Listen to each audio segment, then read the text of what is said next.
La palabra Torah comúnmente se traduce como ley. Pero ¿cree usted que siempre que lee ley es eso lo que realmente dice la Biblia? ¿O que constantemente esta palabra se va a referir a los escritos de Moisés? ¿Será posible que alguien que dice amar a Dios cree una ley que compita directamente con la de él?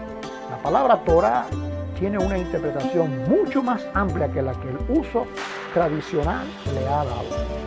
Es por eso que la Biblia no se puede leer en blanco y negro. Solo con un correcto entendimiento de esta palabra se puede entender con mayor profundidad los escritos apostólicos.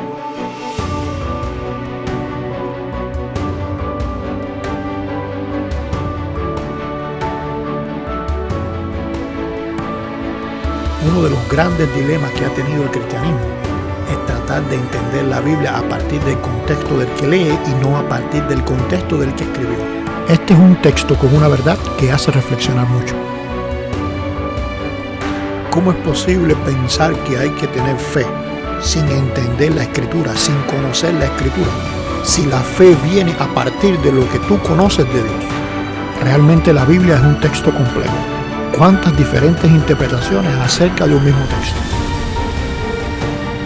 El contexto cultural en que se escribe un texto va a definir gramaticalmente a dónde apunta la palabra.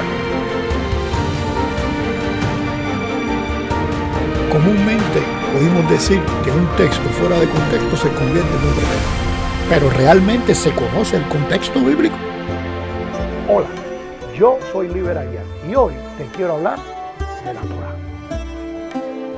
Nos encontramos en el 7º episodio de la 3ª temporada, donde hemos hablado hasta aquí el tema de la Torah. En primer lugar, su uso gramatical, que puede ser para ley o puede ser como instrucción. En segundo lugar, hemos visto cómo esa ley o instrucción de Dios puede ser anulada por tradiciones humanas. También cómo la obra salvífica de Cristo trajo una nueva legislación actualizada, donde muchas cosas de la ley dada a Moisés fueron heredadas en esta nueva legislación. Por otra parte, vimos cómo la iglesia no debe pensar que por ser una nueva creación podemos inventar o tenemos la libertad para inventar una nueva forma de vida, porque la santidad de Dios está en un nivel y es allá a donde tenemos que llegar, a la estatura del varón perfecto. Sino que la nueva vida que tenemos es para lograr asumir aquello que por el pecado no podíamos asumir, que es la vida descrita en la Torá de Dios. Aquella que vivió Cristo y por lo cual nos llamamos cristianos. En el episodio de hoy estaremos analizando los llamados 10 mandamientos. Usted se preguntará, ¿por qué decimos los 10 mandamientos? Bueno, la respuesta es sencilla, porque realmente nunca se llamaron así. Como en la temporada siguiente estaremos hablando de los mandamientos para poder ser un poco más específico y entenderlos más, quisiéramos terminar esta dejando claro el tema de los llamados 10 mandamientos, que ya dijimos que no se llaman así, para que usted le sea mucho mejor entender o le sea más fácil entender la próxima temporada. La palabra mandamiento en el hebreo es la traducción, dijimos en un programa anterior, casi siempre para el concepto mitzvot, que es todo lo que se debe hacer. Dijimos que ley era lo que no se debía hacer, mandamientos, lo que se debe hacer. Sin embargo, cuando vamos a los pasajes que tienen que ver con aquellos o con aquellas leyes dadas en el monte Sinaí y que luego fueron escritas en piedra, nunca usted va a encontrar la palabra misbot asociado con eso específicamente. El concepto que aparece ahí es devarim, que se traduce como palabras, aunque también puede ser un conjunto de contenido, el contenido en sí. Quisiera aclarar que en el judaísmo, principalmente lo que conocemos como talmúdico, judaísmo talmúdico, que es lo que nos ha llegado hoy a través de los judíos, como ellos hacen un énfasis en el hacer de las personas, en un hacer específico, ellos dieron un giro lingüístico a esta palabra, los devarim, y en vez de llamar los devarim, le llaman los divrot, para decir que son, mejor dicho, un juramento. La palabra devarim es el plural masculino de la palabra davar. Usted hace un giro y le pone un plural femenino que termina en od, por eso es divrot, y aparece la palabra juramento. Con esta simple variación, ellos cambiaron los conceptos. Cuán fácil y cuán peligrosos son muchas veces esas variaciones casi imperceptibles para la mente del creyente. Por eso Jesús les dice que con sus tradiciones muchas veces cambian e invalidan la ley de Dios. Ellos estaban cambiando el concepto, las 10 palabras, por el concepto, los 10 juramentos. Invalidando una cosa, porque fue Dios quien le llamó las 10 palabras, no los 10 juramentos. Ahora, no podemos ser tan críticos de esto, porque déjame decirte que en el cristianismo hemos hecho algo muy parecido al cambiar este concepto a través de la traducción. Y entonces le llamamos a través de la traducción hispana los mandamientos. E inclusive, muchas veces cuando estamos viendo el texto bíblico, aun cuando aparece la palabra mitzvot, como se sale un poco de la mentalidad de las 10 palabras, los traductores van a preferir no traducirlo como mandamiento y han dejado la palabra mandamiento para todo lo que tiene que ver con esas 10 palabras. En el caso inclusive del Nuevo Testamento sucede lo mismo. Eso es algo arbitrario por los traductores para dejar ese concepto mandamiento exclusivo de las 10 palabras. Cuando, como hemos dicho, no es así. Mandamiento es una cosa, mitzvot, y las 10 palabras es otra cosa, los devarim.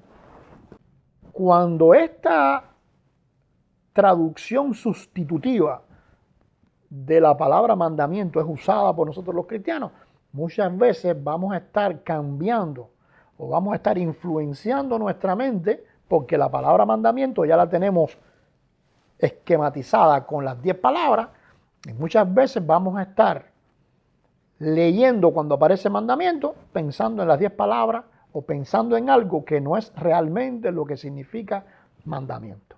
La temporada que viene vamos a estar hablando acerca de mandamientos y vamos a dedicarle toda una temporada porque mandamiento es algo muy diferente a las 10 palabras. Por ejemplo, en el libro de Éxodo capítulo 16, verso 28, dice: y Dios dijo a Moisés, ¿hasta cuándo no querréis guardar mis mandamientos y mis leyes? La pregunta sería, ¿cuáles mandamientos? Porque en este momento todavía él no había subido al monte Sinaí y todavía no había recibido las 10 palabras. ¿De qué mandamiento o a qué mandamiento se está refiriendo? Porque simplemente la palabra mandamiento no tiene nada que ver con la palabra devarim. O por ejemplo, cuando Dios llama a Moisés al monte, a subir al monte, y le dice, sube a mí al monte y espera allá y te daré las tablas de piedra y la ley y los mandamientos que he escrito para enseñarles. Fíjese la diferencia que aparece entre tablas de piedra, es donde están las 10 palabras escritas, los 10 de Barín, la ley y los mandamientos.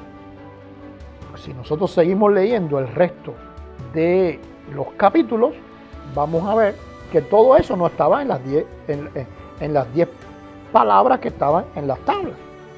¿Dónde está todo eso que le está diciendo en esos capítulos restantes? Bueno, en lo que son la ley y los mandamientos, no en las 10 palabras de la tabla.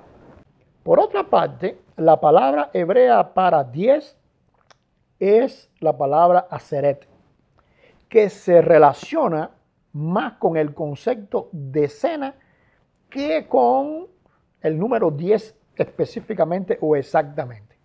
Y decena no refiriéndose a 10 números, sino a decena refiriéndose al conjunto de números que se encuentra entre el 10 y el 19.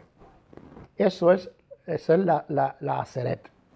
Por eso en la historia encontramos a muchos teólogos como Agustín, Lutero, Calvino, discrepando entre sí en si una sentencia es parte de esta frase o si esta frase se divide en 2 sentencias o si en esta frase hay 3 sentencias o si en esta frase hay una sola sentencia y cosas así.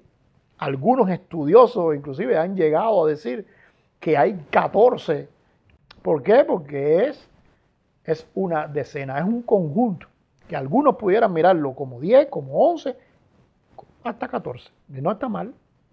Todo depende de la mirada del intérprete. Ahora, ¿por qué esta palabra decena?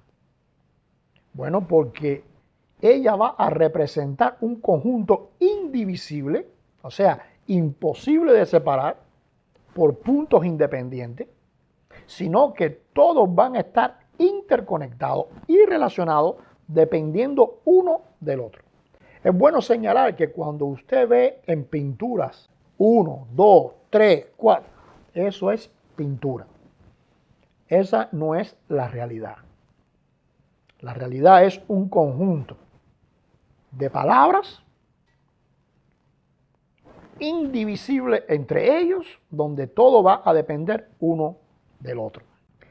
Tristemente, como hemos dicho, algunos intérpretes no entendiendo la Biblia han querido desglosar esto en que si una tabla tiene 5 y que si la otra tabla de piedra tiene otros 5, porque el objetivo es lograr separarlo en 2 grupos para que eso armonice con aquellos 2 mandamientos que menciona Jesús. Pero es bueno entender que los mandamientos que Jesús menciona están también en la Torá y no se encuentran en esos 10. Cuando hablemos acerca de los mandamientos en el próximo episodio, vamos a explicar al respecto. Pero ellos queriendo buscar una conexión, nos dicen entonces que hay 2 tablas, que una tiene 5, que otra tiene 5, que una están los mandamientos que tienen que ver con Dios, que el otro está con los mandamientos que tienen que ver con el prójimo, para buscar así un equilibrio con lo dicho por Jesús. Y realmente eso es algo descontextualizado totalmente en el texto bíblico, que como dijimos vamos a tener tiempo de hablar en la siguiente temporada. Es por este concepto de conjunto indivisible que Santiago va a decir: porque cualquiera que guardare toda la ley, pero ofendiere en un punto, se hace culpable de todo. Porque el que dijo no cometerás adulterio, también ha dicho no matarás. Ahora bien, si no cometes adulterio, pero matas, ya te has hecho transgresor de la ley. Aunque las 10 palabras pudieran parecer algo así como la Constitución en la que se basan las leyes de un sistema legal, y algunos han presentado, se pudiera hacer, pero no es exactamente. Algunos han dicho que los 10 mandamientos vienen siendo la Constitución y el resto de la Torá viene siendo la ley que se basa en esa Constitución. Pero debemos entender que no es tan así el asunto. Más bien, ellas son el resumen simbólico o emblemático de toda la ley. Por eso fueron grabadas monumentalmente en la piedra como símbolo de perpetuidad. Esas dos lajas de piedra con los devarim, o los aseret devarim, las 10 palabras, son el ejemplo, o son, pudiéramos decir, el monumento a toda la Torá, que por eso se guardó en el arca de la alianza.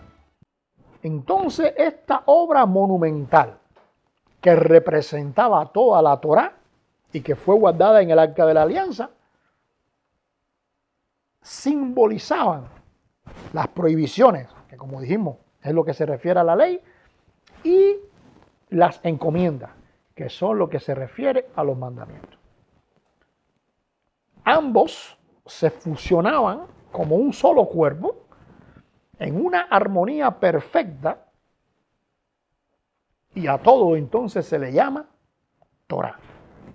Por un lado, esta Torá nos va a especificar qué es la santidad, cómo alcanzar la santidad, cómo vivir la santidad, las acciones prácticas de la santidad. Porque no es lo mismo que tú digas, yo amo, yo quiero, yo soy bueno, yo soy benigno, tengo todos los frutos del Espíritu. El asunto es cómo tú haces eso práctico, cómo tú vives eso en la práctica. Pues la Torá nos va a ilustrar cómo debe hacerse, cómo debe vivirse eso esa nueva vida que tú estás sintiendo dentro.